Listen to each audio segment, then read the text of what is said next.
نبی صلی اللہ علیہ وسلم نے مرد کو داڑھی رکھنے کا حکم دیا معذرت کے ساتھ. نبی نے تو معذرت کے ساتھ حکم نہیں دیا، میں یہ حکم بیان کرتے ہوئے معذرت کر رہا ہوں. بھئی دیا ہے تو اب کیا کر سکتے ہیں. اور صرف داڑھی رکھنے کا نہیں بلکہ داڑھی بڑھانے کا. اعفوا اللحا، اعفاء عربی میں کہتے ہیں اپنے حال پہ چھوڑ دینا، تو بڑھاؤ، رکھنا نہیں. رکھنا ہوتی ہے خشخشی داڑھی، خشخشی شو والی. داڑھیوں کی بہت ساری قسمیں آ گئی ہیں، فرینچ کٹ اور پتہ نہیں کون کون سے کٹنگ آ گئی ہے داڑھیوں کی. تو داڑھی بڑھانا لازم ہے. کتنی بڑی بھی ہو اس میں دو رائے ہیں علماء کی. اہل حدیث حضرات کہتے ہیں کہ بالکل چھوڑ دی جائے، یہ بھی ایک رائے ہے. وہ حدیث کے ظاہر سے استدلال کرتے ہیں کہ نبی صلی اللہ علیہ وسلم نے داڑھی بڑھانے کا حکم دیا ہے، کاٹنے کی اجازت نہیں دی. اور یہ جو حدیث میں ہے کہ نبی صلی اللہ علیہ وسلم اپنی داڑھی کو چوڑائی میں اور لمبائی میں ترشوایا کرتے تھے، تو یہ حدیث صحیح نہیں ہے بلکہ ضعیف ہے. یہ بات بھی درست ہے کہ داڑھی کاٹنے کے متعلق جو حدیث ہے نبی سے منقول وہ واقعی ضعیف حدیث ہے. نبی صلی اللہ علیہ وسلم سے کہیں منقول نہیں کہ آپ نے اپنی داڑھی کو کینچی لگائی ہو، کیونکہ صحیح حدیث میں نہیں ہے. باقی نہیں لگائی اس کا بھی نہیں ہے. ہمیں علم نہیں ہے کہ آپ صلی اللہ علیہ وسلم اپنی داڑھی کو برابر کرتے تھے یا نہیں کرتے تھے، اس کا ہمیں علم نہیں ہے. اور بعض عرب علماء بھی اسی کے قائل ہیں کہ داڑھی کو خوب بڑا کیا جائے. جمہور علماء اس کے قائل ہیں کہ کم سے کم ایک مٹھی رکھنا واجب ہے، اس کے بعد جو باقی بال بچیں اسے آپ کاٹ سکتے ہیں، اجازت ہے کاٹنے کی. اور ان حضرت عبداللہ ابن عمر رضی اللہ تعالی عنہ جو صحابی رسول تھے، ان کا عمل تھا کہ وہ حج یا عمرے کے موقع پر ایک مٹھی سے زائد بالوں کو کاٹ دیا کرتے تھے، اور ان کے اس عمل پہ کسی نے اعتراض نہیں کیا. تو یہ گنجائش ہے، گنجائش. لیکن ایک مسئلہ ہمارے ہاں یہ ہے کہ آج کل جن لوگوں نے داڑیاں رکھی ہوئی ہیں، جو وہ سمجھتے ہیں کہ ہم نے سنت کے مطابق رکھی ہیں، بڑھائی ہوئی ہیں، ان کی داڑیاں بھی عجیب عجیب اسٹائل کی وجود میں آ رہی ہیں. بہت زیادہ خط بنا دیتے ہیں. بعض کیا کرتے ہیں، جو نیچے والا ہونٹ ہے اس کے نیچے کے بال کاٹ دیتے ہیں. پرسوں ایک صاحب کو دیکھا، ابھی تک تو یہ ہم نے سنا تھا نا کہ سر پہ پیالہ رکھ کے بال کاٹیں. سر پہ پیالہ رکھا اور نائی سے کہا، ہیئر ڈریسر سے کہا کہ بھئی اس بلیڈ پھیر دو. اب داڑھی میں ایسا لگ رہا تھا ان کی داڑھی دیکھ کے کہ منہ پہ پلیٹ رکھی ہے، جہاں تک پلیٹ آ رہی تھی آنے دی، باقی یہاں سے گولائی میں بال کاٹ دیے داڑھی کے بھی. یعنی یہ جو ہونٹ کا نیچے کا کنارہ ہے یہ سب کاٹ دیتے ہیں. یہ بھی جائز نہیں ہے، اور اس سے داڑھی بری بھی لگتی ہے. رکھنا ہے تو پوری طرح سے رکھو بھائی، کیا اس میں شرمانا. اب اس میں وہ تھریڈنگ کر کر کے اور اس کو داڑھی کے جو ہے نا، جو داڑھی والوں کی بات کر رہا ہوں میں. اب جب آپ مردوں کی فہرست میں پوری طرح سے آ گئے ہیں تو پھر پورے آدمی بن جائیں. کیا کہ تھوڑا تھوڑا ان کا بھی لک آنا چاہیے. تھوڑا چہرے پہ جب داڑھی کا جو نور آتا ہے وہ تو پراپر پوری داڑھی رکھنے سے آتا ہے. اتنا خط نہ بنایا کریں، اس سے چہرہ بگڑ جاتا ہے. ایک دماغ میں وسوسہ ہے کہ میں اچھا لگ رہا ہوں، حالانکہ اچھا نہیں لگ رہا ہوتا. تو داڑھی کا خط نہ بنایا کریں، چھوڑ دیں اپنے حال پہ. جو قدرتی چیزیں ہوتی ہیں نا، قدرت نے جس کو جو حسن جس طرح کا دیا ہے اس کا کوئی آلٹرنیٹ نہیں ہے. اب اللہ نے ہر ایک کو ایک الگ سی چہرے پہ بال دیے ہیں، ہر ایک کو اسی اسٹائل سے دیے ہیں، جو اس کے اسٹائل یعنی جو اس کا اسٹائل ہے نا اسی حساب سے دیے. اب اگر آپ اس میں گڑبڑ کریں گے تو وہ نیچرل پھر جو حسن اللہ نے دیا ہے وہ نیچرل حسن نہیں آئے گا. تو چھوڑ دیں اپنے حال پہ اس کو. اتنا خط بناتے ہیں، اتنا خط بناتے ہیں. ہاں بعض علماء یہ گنجائش دیتے ہیں کہ اوپر والے رخسار پہ جو بال ہیں ان کو صاف کر سکتے ہیں، یہ گنجائش دیتے ہیں. لیکن اوپر والا رخسار کہتے کسے ہیں؟ وہ بہت جلدی ختم ہو جاتا ہے اوپر. یہ جب آپ دونوں دانتوں کو ملاتے ہیں نا, جبڑا بند کرتے ہیں, کریں سب لوگ ذرا, دانت بند ہو گئے تھوڑی دیر کے لیے ہوئے, 24 گھنٹے میں چلو ہو تو گئے نا. اب آپ اپنی انگلی کو رخسار پہ لگائیں تو اوپر اور نیچے والے دانت جہاں ٹچ ہو رہے ہیں, تو یہ نیچے والے دانت جو ہے نا, نیچے والے دانت, اس کے پیرالل, اس کے متوازی جو جبڑا ہے وہ نچلا جبڑا کہلاتا ہے, اور اوپر والے دانت کی جو رو میں, جو اس کے محاذات میں اور اس کے جو پیرالل جو جبڑا آئے گا وہ اوپر والا جبڑا کہلاتا ہے. نہیں آ رہی بات میرا خیال ہے, نہیں آئی قاری صاحب؟ آپ نے منہ بند کیا ہوا ہے نا ابھی, ماشاءاللہ, اب پھر کھول لیا. تو یہ جو ہے نا, دیکھو جب ہم دونوں دانت بند کرتے ہیں تو ایک لکیر سی بن جاتی ہے. بعض لوگ ہنستے ہیں نا تو ان کے گٹے پڑ جاتے ہیں یہاں پہ, بس گٹوں کے اوپر جبڑا ہے, گٹوں کے نیچے نیچے والا جبڑا ہے. تو ان کو چاہیے کہ ایک فٹے سے ایک لائن بنا دیں یہاں پہ, جیسے کوئی ایسے, ٹھیک ہے, اس لائن کے اوپر سے بال لیے جا سکتے ہیں. لیکن یہ بال لینا جو اوپر والے جبڑے پر ہے یہ بھی گنجائش ہے, ثواب کا کام نہیں ہے. اور بعض علماء اس کی اجازت نہیں دیتے. جو لوگ کہتے ہیں کہ اوپر والے جبڑے کے بال کاٹنا جائز ہے, ان کی دلیل بھی بتا دیتا ہوں. اور جو کہتے ہیں کہ اوپر والے جبڑے کے بال کاٹنا جائز نہیں ہے, ان کی بھی دلیل بتا دیتا ہوں.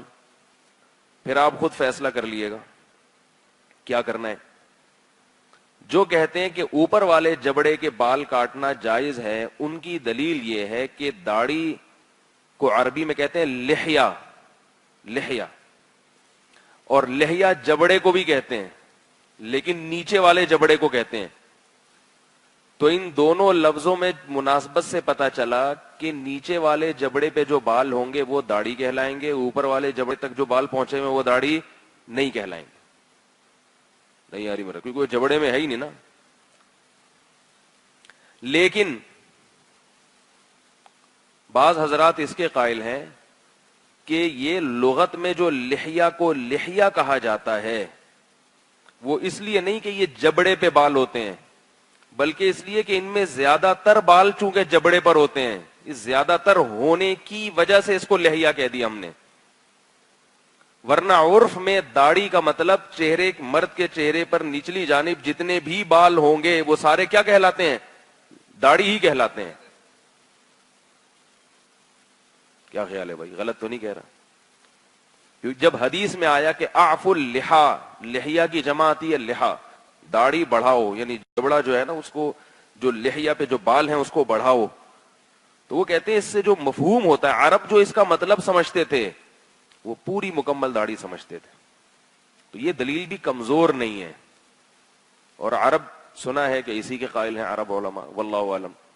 اس لیے چھوڑ دیں اپنے حال پہ, اس میں کاٹ کاٹ کے, ہاں کسی کے بیچارے کی پوری پراپر داڑھی ہو, 2-4 بال ادھر ادھر نکل آئے ہوں دائیں بائیں, تو وہ 2-4 بال کاٹنے میں کوئی حرج نہیں ہے, کیونکہ وہ نہ ادھر کو جا رہے ہیں نہ ادھر کو جا رہے ہیں, اس کا کون سا ڈپارٹمنٹ ہے وہ سمجھ میں نہیں آ رہا اس کا.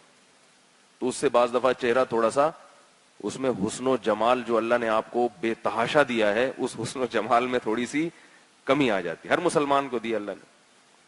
حدیث میں آتا ہے جب آئینے کے سامنے کھڑے ہو تو دعا سکھائی ہے نبی صلی اللہ علیہ وسلم نے, اللہم حسنت خلقی فحسن خلقی, اللہم حسنت خلقی فحسن خلقی. احسن بھی ہے حسن بھی ہے, مطلب ایک ہی ہے. جب بھی شیشے کے سامنے کھڑے ہوں تو اللہ سے بولیں کہ اللہ تو نے میری شکل کو اچھا بنایا, تو میرے اخلاق کو بھی اچھا کر دے. اب یہ دعا ہر ایک کے لیے, چاہے وہ بذات خود شکل کا اچھا ہو نہ بھی ہو, تو نہ بھی ہو تو حکم کیا ہے کہ اپنے آپ کو کیا سمجھو, اچھا. اور ویسے بھی اگر کوئی بدصورت بھی ہے تو بہت سو سے تو اللہ نے خوبصورت بنایا ہوگا نا اس کو. ایسا تو ہو نہیں سکتا کہ دنیا میں سب سے بدصورت آپ ہی ہوں, یہ نہیں ہو سکتا. تو بہت سو سے اللہ نے بہت اچھا بنایا. اللہ تعالیٰ نے آنکھ ناک کان بنائے, تو کبھی بھی انسان کو اپنے بارے میں احساس کمتری کا شکار نہیں ہونا چاہیے. تو میں یہ عرض کر رہا تھا کہ داڑھی بڑھانے کا نبی صلی اللہ علیہ وسلم نے حکم دیا, اور ساتھ ساتھ مونچھیں گھٹانے کا بھی حکم دیا ہے. کتنی گھٹانے کا؟ اس کی حدیث میں جو الفاظ ہیں وہ ہے احف اللحا. احفا کہتے ہیں مبالغہ کرنا، اتنا کاٹنا کہ مونڈنے کے قریب ہو جائیں. یہ سنت ہے، لیکن رکھنا بھی جائز ہے، کیونکہ بہت سارے صحابہ کی مونچھیں تھیں اور وہ بوقت ضرورت، جب مونچھوں کا ایک فائدہ ہوتا ہے بوقت ضرورت آپ تاؤ دے سکتے ہو. دو پٹھان جا رہے تھے ٹرین میں، آج آمنے سامنے بیٹھے ہوئے تھے، دونوں کی بڑی بڑی مونچھیں تھی، ایسے تاؤ دے رہے تھے. ایک نے دوسرے سے پوچھا تمہارے کتنے بچے ہیں؟ اس نے مونچھوں کو تاؤ دیتے ہوئے کہا کہ 15. ایسے مونچھوں کو تاؤ دے. پھر جس نے تاؤ دی تھی مونچھوں کو، اس نے سامنے والے سے پوچھا تمہارے کتنے؟ اس نے کہا 27. پہلے والے نے اپنی مونچھیں دوبارہ گرا دی. بولے معذرت چاہتا ہوں بھائی، میں آپ سے مقابلہ کرنے چلا تھا. میں پولیس والوں کو سنا ہے کہ الاؤنس دیا جاتا ہے مونچھوں پہ، الاؤنس دیا جاتا ہے. تو آپ مونچھیں رکھ بھی سکتے ہیں، لیکن مونچھیں رکھنے میں یہ ضروری ہے. مجھے یہ ٹاپک عجیب سا لگ رہا ہے، لیکن کیا کریں، مسئلہ تو ہے نا، بیان تو کرنا ہے نا. کیونکہ شریعت نے ہمیں ظاہری حلیے کو بھی صحیح کرنے کی کوشش کی ہے، اس میں ہم آزاد نہیں ہیں. جو چاہیں جیسے سکھوں کی طرح بال یہاں تک لٹکا لی، ایک چٹکی ادھر لٹکا لی، ایسا نہیں ہے. ایک حلیہ بھی شریعت نے دیا ہے کہ اس کے اندر اندر آپ فیشن کر سکتے ہیں، اس سے باہر نہیں نکل سکتے. انسان کی تو پہچان ہی اس کے حلیے سے ہوتی ہے نا. سب سے پہلے آپ جس چیز سے متاثر ہوتے ہیں وہ تو اس کا حلیہ ہے. وہ عجیب عجیب سے حلیے بنا کے گورے گھوم رہے ہوتے ہیں، ہمیں اجازت نہیں ہے، اس کی ایک حد ہے. تو مونچھیں اگر رکھنا چاہیں تو اس کی حد کیا ہے کہ ہونٹ، جو اوپر والا ہونٹ ہے، اس کا جو اوپر والا کنارہ ہے وہ کھلا رہنا چاہیے. بڑھانی ہے تو سائیڈوں سے بڑھائیں، کان تک لے جائیں، پیچھے سے چٹیا باندھ دیں بے شک. ہونٹ کا جو بالائی کنارہ ہے، اوپر والا کنارہ ہے، وہ کھلا رکھنا ضروری ہے. کیونکہ اگر وہ ڈھک گیا تو دو نقصان ہیں. ایک تو اللہ نے مرد کو ہونٹ دیے، یہ عورت کو یا مرد دونوں کو زینت کے لیے دیے. اس میں انسان جس کے ہونٹ کٹ جائیں اس بیچارے کی زینت ختم ہو جاتی ہے. اللہ نے زینت کے لیے دیے، تو آپ نے ان کو چھپا دیا، تو نیچے کا ہونٹ رہ گیا، اوپر والا غائب. تو اس کا مطلب وہ اللہ نے شاید غلط دیا تھا، معاذ اللہ، دینا ہی نہیں چاہیے، چھپانا تھا. دوسرا نقصان اس کا یہ ہوتا ہے کہ جو بھی چیز کھائیں گے پیئیں گے وہ بالوں سے ٹچ ہو کے پیٹ میں جائے گی، اور ان بالوں میں جراثیم اپنی جگہ بنا لیتے ہیں. جب ہم سانس لیتے ہیں نا تو کاربن ڈائی آکسائڈ نکل کے وہ جو گندی ہوا کہاں پھنستی ہے؟ بالوں میں پھنس جاتی ہے. اور مٹی، گرد و غبار کتنا ہی صفائی کریں ناممکن ہے. جب پانی پیئیں گے وہ جاتا ہے. ہمارے حضرت فرمایا کرتے تھے جیسے لال بیگ جب الٹا ہوتا ہے نا تو اس کی ٹانگیں ہوتی ہیں ایسے کر کے، تو ایسے یہ جو جن لوگوں نے بڑی بڑی مونچھیں رکھی ہوئی ہوتی ہیں تو ان کی بھی کنڈیشن یہی ہوتی ہے بالکل. اس لیے اس کو صحیح کریں، یہ بھی شریعت کا حکم ہے. حضرت عمر کی بڑی بڑی مونچھیں تھیں، وہ ایسے تاؤ دیا کرتے تھے ان کو، لیکن وہ بھی کنارے سے بڑی ہوئی تھی. یہ تو مسئلہ بیان کیا. تو میں یہ عرض کر رہا ہوں کہ شریعت نے جہاں ہمیں رہنمائی کر دی وہاں دو رائے نہیں ہو سکتی. اب آپ کہیں گے دو رائے نہیں ہو سکتی تو پھر یہ دو رائے کیوں ہیں؟ بعض کہتے ہیں داڑھی کو ایک مٹھی سے زیادہ کاٹ سکتے، اور بعض کہتے ہیں نہیں مکمل بڑھاؤ. تو دو رائے کیوں ہیں؟ شریعت نے تو کہہ دیا. بعض احکام شریعت نے بتائے ہوتے ہیں اجمالی طور پر، ان کی تفصیل نہیں بتائی ہوتی، تو ان کی تفصیل میں پھر فقہا کا اختلاف ہوتا ہے. اس میں تو سب کا اتفاق ہے کہ داڑھی رکھنی ہے اور بڑھانی ہے، لیکن آگے کتنی ہے، اس کی حد کیا ہوگی؟ یہاں شریعت کیا ہے؟ واضح، کیونکہ نبی سے کچھ منقول نہیں ہے. تو یہاں پر فقہا کیا کرتے ہیں؟ اجتہاد. پھر اس اجتہاد میں اختلاف ہوتا ہے، اور یہ ہو سکتا ہے دو انسان جب سوچتے ہیں تو ہر ایک کی رائے دوسری سے مختلف ہو سکتی ہے. پھر آپ کو جس کی رائے پر اعتماد ہے آپ اس کی رائے کو فالو کرتے ہیں. کیا خیال ہے بھائی؟ تو وہ شریعت کو سمجھنے میں تو اختلاف ہو سکتا ہے، لیکن ایک سمجھی ہوئی بات آ گئی ہے، دو ٹوک ہے، واضح ہے، اس میں اختلاف نہیں ہو سکتا.